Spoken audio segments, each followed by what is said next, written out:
Well, I cannot believe I'm saying this, but today I'm going to share the curriculum choices that I'm using for my 12th grader for the 2024-2025 school year.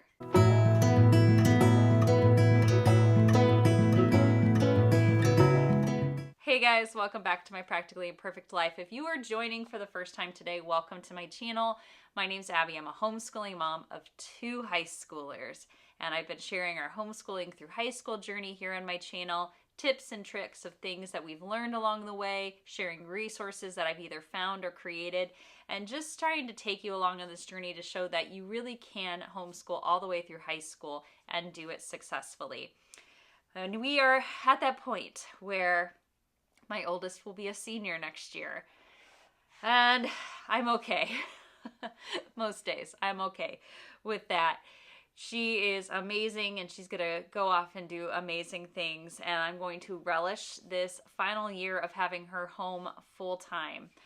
And in preparation for her senior year, we sat down and we talked a bit about her goals, what it is she's planning to study in college, some of the potential colleges she's looking to apply to, and trying to map out how we could make her senior year one that wasn't too easy. We didn't want to make it look on her transcripts like she was just kind of breezing through easy courses her last year, but at the same time, we didn't want it to be overwhelming because I want her to be able to enjoy a lot of these family things and things kind of related to being a senior. I just didn't want her to feel too bogged down. So it was finding a good balance.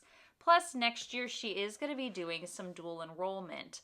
We thought it would be a great opportunity for her to earn some college credits along with high school credits, kind of get a head start on some of the things that she knows she's going to need to have. So what I'm going to do is I'm going to kind of go subject category by subject category, talk about what it is we're planning to use or do for next year. If I have relevant links to either other videos or to websites, I will be sure to put those down below for you in the description box. Let's start with some of the core subjects. Math. Now, I have talked about this in previous videos, but my daughter actually started to take high school level math all the way back in the 8th grade. She took algebra in 8th grade, so she had taken algebra, geometry, algebra 2, and this past year she has taken pre-calculus. And I think once upon a time I assumed that her senior year we would move ahead and have her do calculus, but that was really before we knew what it was she was hoping to major in college.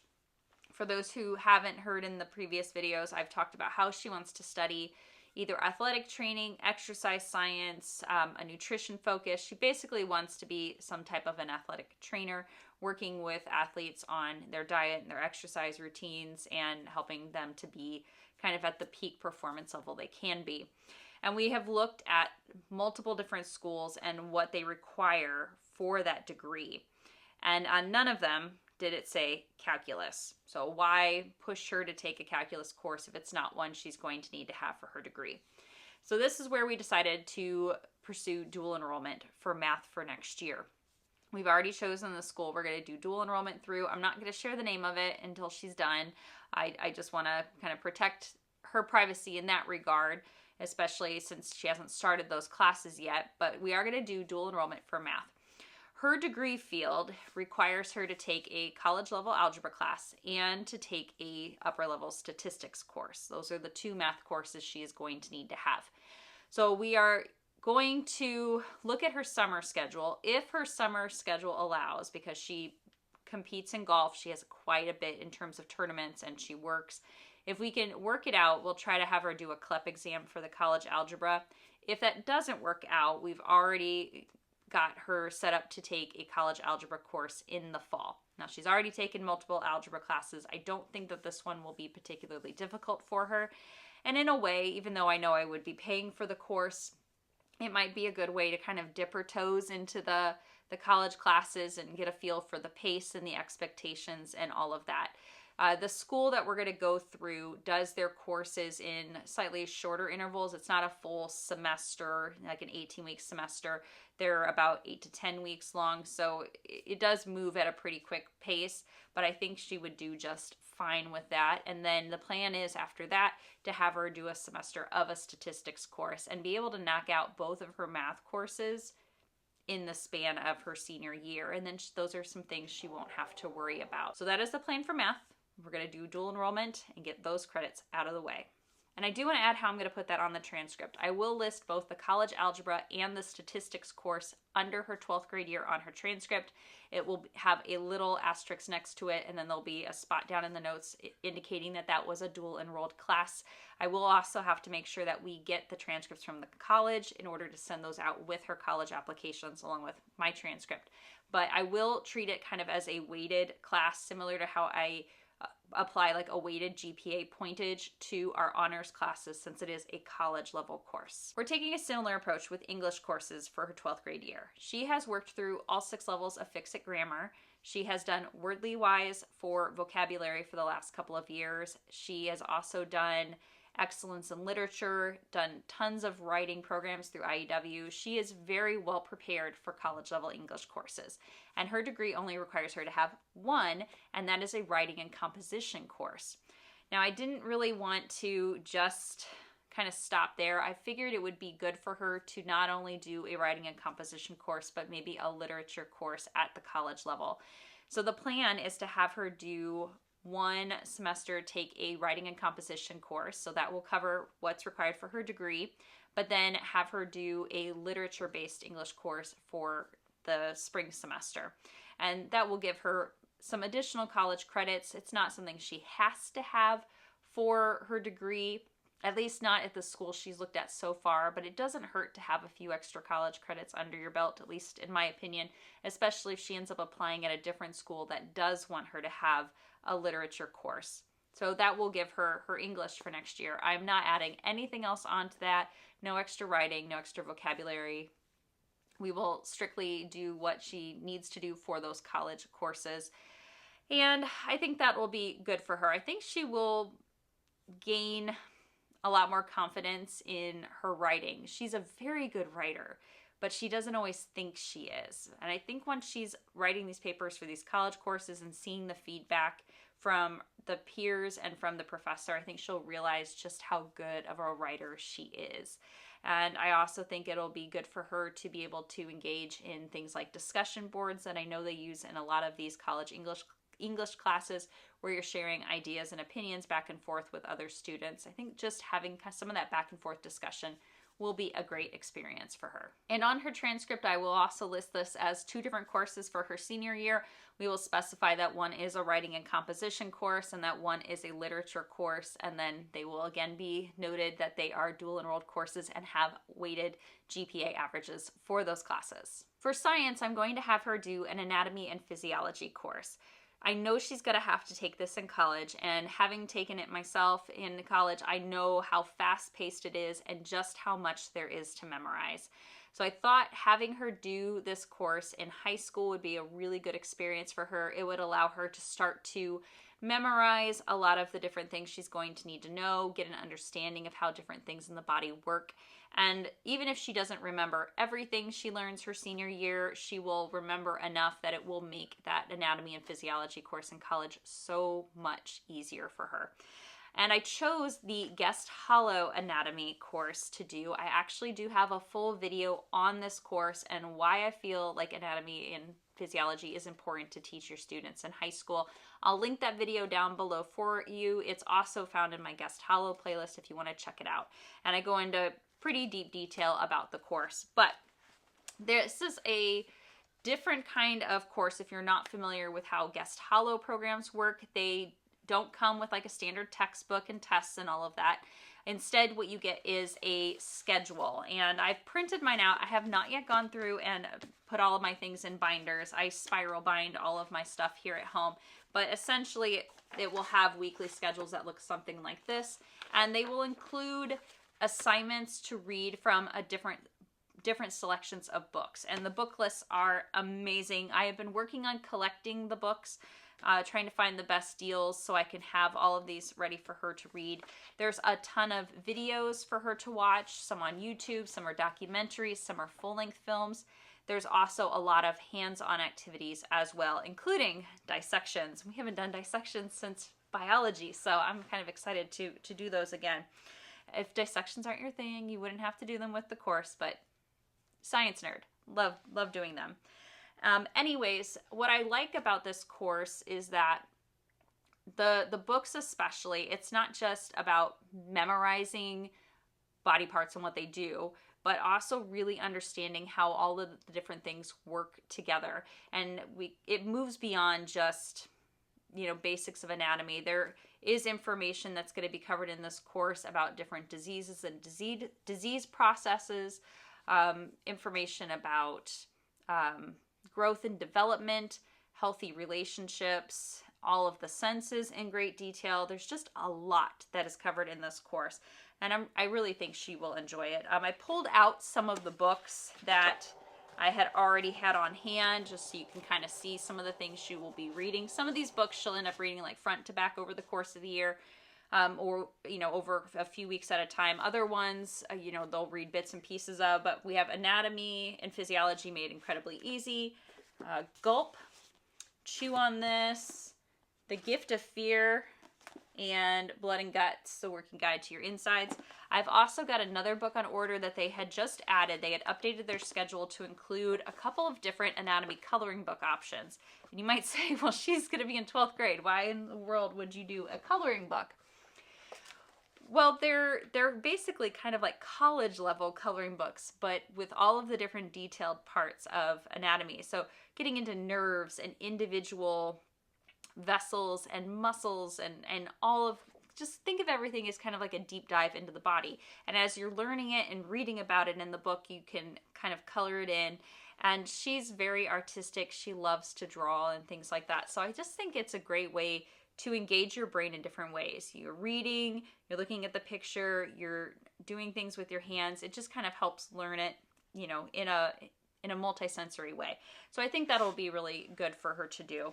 I also plan to utilize Narration Journal with her next year.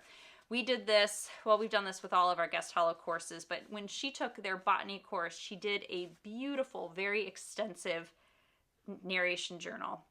And basically what I had her do for that course was to take notes. As she was reading the different assigned books, she was filling out information she was learning. Sometimes I would give her prompts. I would sometimes ask her to include sketches. And she ended up with this gorgeous book. And I'm going to save it forever and ever. But it was a wonderful way to get a feel for what she was learning. So I've picked up a couple of blank narration books to have her work on for next year. Each day she'll just be assigned to fill out at least a page with information on what she's read. But then I'll also grade her on the different projects that are included in the course. There are, like I mentioned, there's dissections that are done. We are going to be dissecting a sheep brain, a cow eye, a sheep heart. We actually have done a heart and lung dissection way back when they were in middle school. And I ordered it just for fun for us to do, but it's been a while, so we'll do that again. There is a DNA kit, blood typing kit, doing different things with like petri dishes, like creating like where you do the swabs of different things around your home and you grow the bacteria and you analyze it. Dissection of a kidney. Let's see, bacteria growing kits. There's also activities like creating a 3D model of DNA. What else? Tying a knot in a bone. Now it does include microscope activities and microscope slides. And I gave our microscope away when we got done with biology because I didn't think we were going to need it again. So I gave it to another homeschooling family. I am not going to purchase another microscope just for this one course. I am going to try to source out some online examples of the different slides to have her look at because I do want her to be able to see those. I just don't want to spend $100 to buy a new microscope now that I've given one away. But there are activities almost every single week, hands-on activities, and I really want her to do as many of these as possible, especially since her overall course load won't be as heavy as it's been in previous years. I think there should be no reason why we can't include all of these to really help her get a great understanding of this. And on her transcript, we will list this as anatomy and physiology. Now, this year I am not having her take any history or social studies courses. She's really taken all of the ones that she needs to have. She took cultural geography in 8th grade, and that was a high school level course. She's done world history, American history. This past year, she took care of doing government and economics. And I didn't want to throw in an extra history course just because. We really wanted to focus in on things she's going to need or is really interested in for this year. Now, a lot of the electives I'm going to talk about next, both her and my son will be doing. So if you end up watching my video that's going to go up tomorrow on my 11th grade curriculum choices, just know that there will be some repeats between the two. But the first thing we decided to change up this year is our foreign language. We have been studying German for years. We started studying German in middle school with them. I took German through AP German. I speak it. It's our family heritage. I wanted them to learn it, and I felt comfortable teaching it. So that is what we have done. And she's got her 3 years of foreign language credits on her transcript. And while I thought originally we were going to continue on and do a 4th year of German, she actually had brought up the idea of doing something totally different. My teens and I have really gotten into listening to podcasts from the Bible Project and watching their theme videos. And one of their Bible scholars on there, their primary Bible scholar, actually studied biblical Hebrew. That was one of his focus studies when he was going through school and getting his doctorate. And my daughter thought that it would be cool if we learned some biblical Hebrew. And I did find a course for us to go ahead and try out. So my kids will work on this kind of as part of their school day. We're not going to necessarily do it as a group subject, but they'll study it individually. But I'm also going to do the workbook activities as well because I want to learn this too. But this is learning biblical Hebrew, or the basics of biblical Hebrew. And I believe it's the 2.0 edition. Now, I ordered this from christianbooks.com. It has not arrived yet. It's back ordered till the middle of June. So hopefully it will arrive before too long so that way I can start doing some lesson planning with it. But it is a bundle, and you can purchase all of the different pieces separately if you want, or you can get them all together. I just figured I would get them all together. We probably will utilize all of them. But the things that are going to be included in this kit are a workbook with different exercises to do, 36 video lectures. I think what we'll probably do is like 1 lecture a week would be my guess, but there's video lectures. There's a compact guide that goes over grammar, paradigms, the lexicon. There are vocabulary cards, 1,000 of them, a link to a vocabulary audio guide where you can hear the pronunciations of these different words, which I think will be extremely helpful because I'm not familiar with the language at all, so I can't help them with those pronunciations until I've learned it myself. So that'll be really helpful. And then there's a laminated reference guide. And I'm not gonna do things like tests and whatnot with this. I really just want us to have a good time learning a new language and getting an understanding of it. I just think it'll be really interesting for us to learn. I'd love one day for all of us to then learn Greek so we can go back and try to read passages of the Bible, the Old Testament in Hebrew and the New Testament in Greek as they were originally written. But that's kind of the goal, is we'd love to get enough understanding of it to where we could start to read some of those passages and understand it. So that's going to be, I think it'll be a lot of fun. It'll be something that, you know, she has really shown an interest in wanting to do. My son's on board with trying it as well. And it'll be a great learning experience for all of us. And this will go on the transcript as Biblical Hebrew Year 1.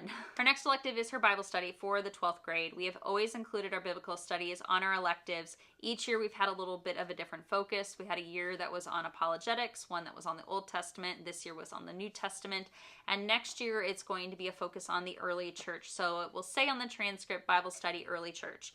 And we will be using a couple of different things for that. Now, we have been using a series that comes from Concordia Publishing House, which is a Lutheran publishing company. We're Lutheran. I do like to pick up materials that teach things from that perspective when I can. We have done their Old Testament series. This year, we started the For God So Loved, a study of the Gospel of John. We did not quite finish it, so I am going to have her kind of pick up and finish this at the start of her 12th grade year before she moves into the main book for the next year. God's Plan Unfolds: The Church from Nazareth to Nicaea. And it includes both a teacher guide and a student guide. She will mostly be working independently on the student guide.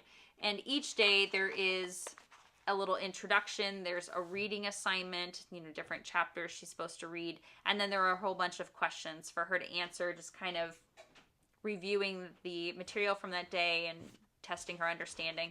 And I'll just kind of watch to make sure that she's filling this out. Now, along with that, I do want her to continue doing daily devotions. And we have used pretty much exclusively books from Daily Grace Co. for the last couple of years. I really do like their Bible studies. I think that, one, they're beautiful books. They're beautifully organized. They include great information, very thought-provoking discussion questions. And what we have been doing is having the kids, when we did these as a group subject previously, is I would ask the question, they'd fill them out in a journal.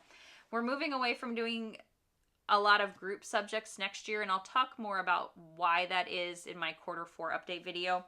But I've got each of them their own devotionals to just go ahead and fill out. And she's going to start with Come and See a Study on the Gospel of John, since she will just been finishing up this other deep dive into John. I figured this would be a good one. This is a pretty thick one, so this will take a good portion of the fall. Then we have I Am, Who Jesus Is Changes Everything. Fighting with Faith, a study on the book of Philippians. And then Fear Not, Gospel Hope for Worried Teens. This one's a pretty short one, and it's the only one that specifically on the publisher site said it was for teenagers, although I have never found any of the materials to be anything that my kids can't understand. But I thought this might be a good one because I know getting ready to kind of go off to that next stage of life can bring up a lot of concerns and anxiety, so I think it'd be a good one for them to do.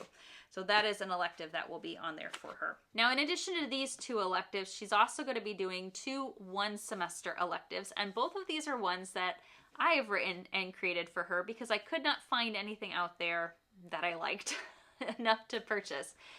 The first one is a practical life skills course. This is a one-semester course that I'm actually going to be releasing the launch video for next week, and it will be available to purchase in my shop. This stemmed from conversations I had with her over the course of really the last year, where she was kind of finding out that she didn't know certain things and kind of wished she did. When it came to her car needing repairs, not understanding what maintenance needed to be done when, how much things should cost.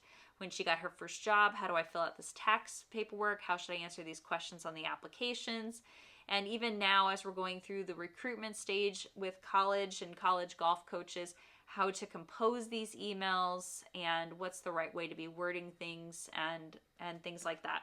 So we kind of talked about what were those things that she kind of wished she knew, or things that she hadn't learned simply by, observing. And from that, I created an outline for this course.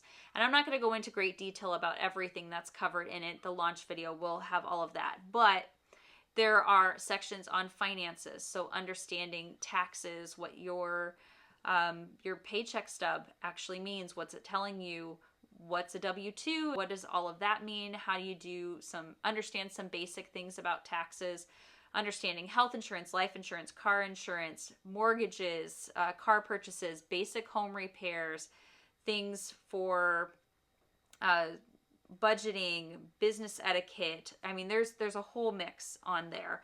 And I think it's going to be a fun course, but also one that's really going to help build her understanding of these things and these skills that she's going to need to have.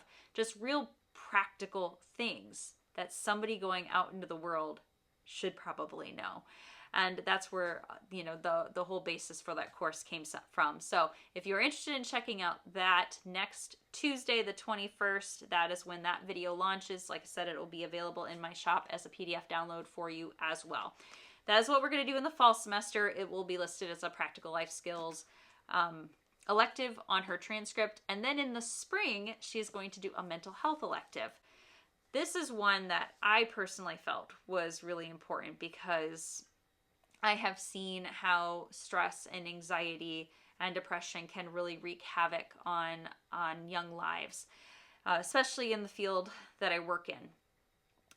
And I wanted her and her brother to have a good understanding of these different diagnoses, different ways that things can be treated, how we can protect our mental health and cultivate our mental health. And I've gotten through the research stage. I've done a ton of research. I've been bookmarking videos. I've been taking tons of notes out of different books and research papers. And now I'm in the writing stage. So I'm working on writing that second curriculum. My goal is to have it done by, early fall, and then that way it's all ready to go and have them use in the spring. And just like with the practical life skills course, it'll be one that I'll do a video about, and I'll share it on my shop when it is ready. But that will be the elective for her. And then I do have one kind of optional thing kind of sitting aside for her. I had purchased some campfire curriculum materials last year with hopes that we would do them as a group. And as a group, the kids just didn't really get into them, and then that just kind of led to me not wanting to really push it. We tried to get through the Titanic study, and then we kind of gave up part of the way. But one that I had purchased was with the skills of natural medicine. And I had it all printed off. I already had it in the binder. And it is an area that I think my daughter, more than my son, might have some interest in. So I'm kind of holding on to this as a maybe. If she finds that she's got some extra time and it's something that she really wants to look at, I might give it to her to do as kind of a one semester thing, or even just for fun learning. And that's really kind of the only reason I have that on there. Now, the other reason I'm kind of holding on to this and not 100% sure we're going to use it is because I want to see how her dual enrollment classes go. She's going to do 2 math courses, 2 English courses, but she really will have kind of room in her schedule for the year to potentially take a humanities course through the dual enrollment program. She needs to have a certain number of humanities credits, just general ones, for her degree field. And humanities, there's so many different courses you could choose for a humanities credit. You can do philosophy, you can do psychology, you can do sociology. I mean, there's just like a whole big long list. You could even pick some different types of kind of history courses. I mean, really, like, the sky's the limit. The list on the college website was like 2 pages long. There were so many different things she could pick from. And if things go well with those other dual enrollment classes she's doing, and she wants to go ahead and take a humanities course maybe sometime in the spring, I want her to do that first. That would be a priority over doing something like this, simply so she can get those college credits and kind of get that knocked out of the way. And again, be able to do it in kind of the lower stress setting of doing it here at home in an online course versus having to pack that onto her schedule with all of the other courses she's going to have each year of college. So we will kind of see how that goes, and if it works out well, maybe we'll do a humanities course. And those are all of the courses my daughter is going to be taking her 12th grade year. It did feel very weird not to be buying as much for her as I have in years past, but by her doing some dual enrolled courses, one, we're saving a ton of money. It's so much cheaper for her to take those courses as a high schooler than it is to take as a full-time college student. Plus, she's going to get some of that college experience early. She's going to be doing online dual enrolled courses, so she kind of gets her toes wet, so to speak. She'll get that experience of what professors are expecting and how lectures work and how assignments have to be turned in, but she can still do it from the comfort of home. So I think that will just be a really good overall experience for her. I will link videos that I mentioned down below. I will link curriculum down below as well. And if you are curious about anything we've used in past years, check out my curriculum playlist. There are videos from the past couple of years talking about the different things that we have done. Thanks so much for joining me for today's video, everybody. I'll see you in the next one. And until then, happy homeschooling.